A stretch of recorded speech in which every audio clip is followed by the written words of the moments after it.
সাদিক কায়েমকে জামায়াতে ইসলামী ঢাকা সাউথের মেয়র হিসেবে নমিনেশন দিয়েছে, এরকম একটা খবর প্রকাশ পেয়েছিল। তো এই খবরটা নিয়ে নানা রকম নাটক হচ্ছে। সেই জামায়াত শিবিরের গুপ্ত রাজনীতির নাটক।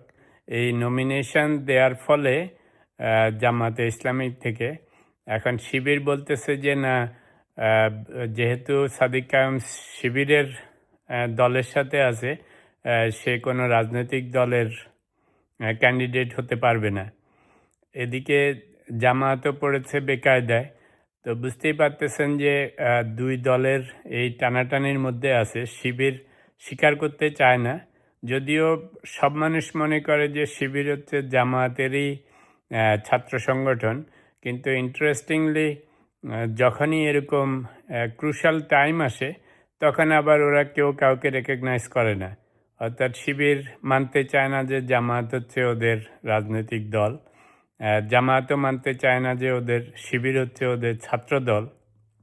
কিন্তু আবার যখন ইলেকশন আসে বা যখন কোনো কিছু লাগে, তখন শিবির 100 জায়গায় 500% জামায়াতের জন্যই সাপোর্ট করে যায়। আপনাদের মনে আছে ইলেকশনের সময় সাদিক কায়েমরা একবারে 1000% জামায়াতের জন্য ডাইরেক্ট ক্যাম্পেইন করেছিল। তো এখন আবার সিচুয়েশন যখন চেঞ্জ হয়ে গিয়েছে, এখন ডাকসু বিপিকে যখন জামায়াত থেকে ঢাকা সাউথের মেয়রের নমিনেশন দিচ্ছে, এখন শিবির মানতে নারাজ। শিবিরের কথা হচ্ছে যে আমাদের দলে থেকে ও জামায়াতের হয়ে মেয়রাল ইলেকশন করতে পারবে না। তো মনে হচ্ছে জামায়াত আর শিবিরের এই যে লুকোচুরি রাজনীতি বা গুপ্ত রাজনীতি আজকালকার ভাষায়, সেটাকে ওরা কোনো সময় খোলাসা করে না। এই কারণেই মনে হয় ওই যে এনসিপির জন্ম হয়েছে। অর্থাৎ এরা জামায়াতের সাপোর্টার, কিন্তু যদি আবার অবস্থা বেগতিক হয়, তখন ওরা শিবির থেকে নিজেদেরকে আলাদা করে দেখানোর চেষ্টা করে। এই কথারই সূত্রপাত ধরে ওই যে সাদিক মাঝে মাঝে বলে না যে ইউনিভার্সিটিতে কোনো রাজনীতি থাকতে পারবে না। ভাবখানা এমন যে শিবির কোনো রাজনৈতিক দল না, মানে বড় রাজনৈতিক দলের অঙ্গ সংগঠন না।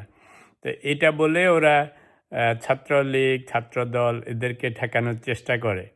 কিন্তু আবার আপনি যদি 100% মানুষকে জিজ্ঞেস করেন, সবাই ধরে নেবে যে শিবির হচ্ছে জামায়াতেরই ছাত্র সংগঠন, কিন্তু ওরা মানে না। তো যাই হোক, এই গুপ্ত রাজনীতির খেলা চলতেই থাকবে। তো এখন সাদিক কায়েমের ক্যান্ডিডেসি নিয়ে মনে হচ্ছে জামায়াতও একটু বেকায়দায় পড়েছে, শিবির যখন বেঁকে বসেছে। তো ফলে এখনও পুরোপুরি বোঝা যাচ্ছে না যে আসলেই কি ওকে নমিনেশন দিবে না দিবে না। তো হয়তো আমাদের আরেকটুখানি ওয়েট করতে হবে এই গুপ্তর রাজনীতির খেলা কোথায় যায় ঠেকে। তবে একটা সময় এসে হয়তো জামায়াত শিবিরকে ক্লারিফাই করতে হবে যে আসলে কি শিবির জামায়াতের অঙ্গ সংগঠন, ছাত্র সংগঠন, নাকি শিবির ইটসেলফের সংগঠন, যে ওরা জামায়াতের সাথে না। কিন্তু ওদের ভাবচক্কর বোঝা মুশকিল, কোনটা যে কার সংগঠন, কে কাকে সাপোর্ট করে। ভাবসাব দেখে কিংবা অ্যাক্টিভিটিস দেখে, বিহেভিয়ার দেখে, বা রাজনৈতিক যখন ইলেকশন ফিলেকশন আসে, তখন কিন্তু শিবিরকে আপনি 1000% জামায়াতের সাথেই পাবেন। আবার জামায়াতেরও মনে হবে জানি ওরা আমব্রেলা হিসাবে কাজ করে শিবিরের। বাট এবারের ইলেকশনের সময় এই জিনিসটা বেরিয়ে এসছে। এটা খুবই ইন্টারেস্টিং যে শিবির অনেকটা ডাইরেক্টলি অপোজ করতেছে, এবং ওরা ভাবখানা এমন যে আমরা রিয়েলি জামায়াতের কোনো অঙ্গ সংগঠন না। তো দেখা যাক এই নাটকের কি সমাপ্তি হয়।